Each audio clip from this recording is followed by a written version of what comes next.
Good evening and welcome to tonight's regional news.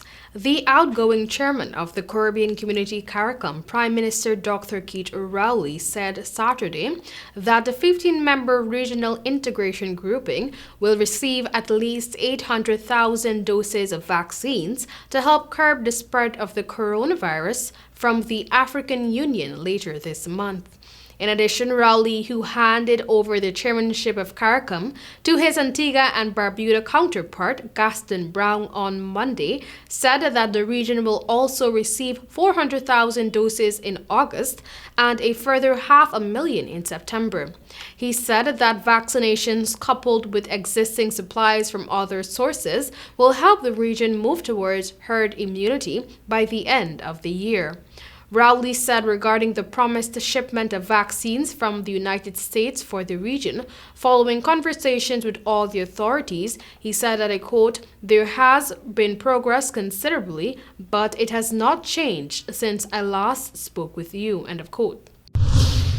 St. Lucians will go to the polls on July 26. Nomination day is July 16. Prime Minister Alan Chastanet made the announcement in an address to the nation in which she appealed for a second consecutive term in office.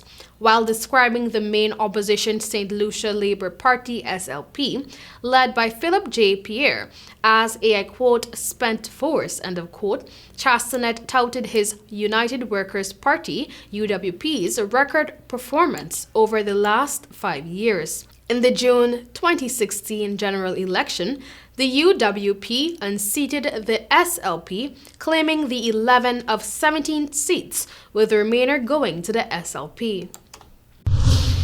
And now for some rather disturbing news.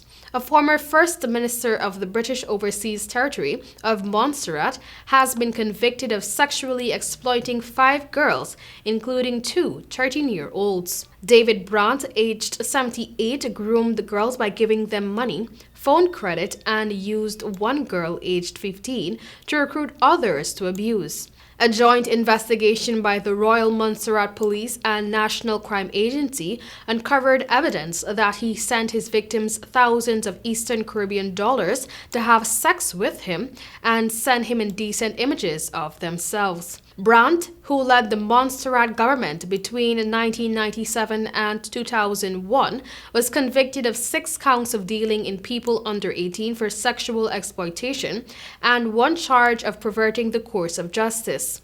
The jury failed to reach a verdict in respect of a 7th count of dealing in people under 18 for sexual exploitation.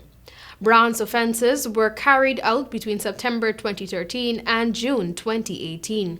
He was first arrested in September 2015.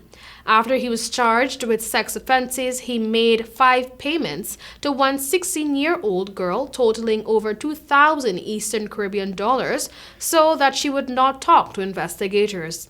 Brandt has been remanded in custody and will return to Montserrat High Court on July 14, 2021 to be sentenced.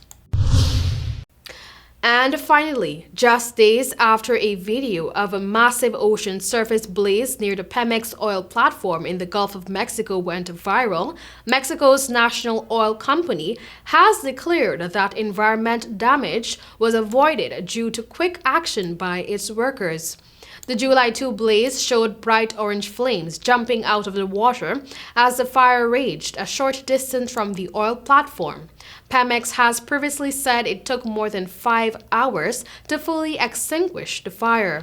I quote, "There was no oil spill and the immediate action taken to control the surface fire avoided environmental damage," end of quote, the company said in a statement on Monday. The statement added that the blaze was sparked by an electric storm that ignited a leak of gas from a busted underwater pipeline. The fire ignited a storm of criticism over the weekend. Pemex has a long track record of major industrial accidents at its facilities. That was all for tonight's regional news. Thank you for joining.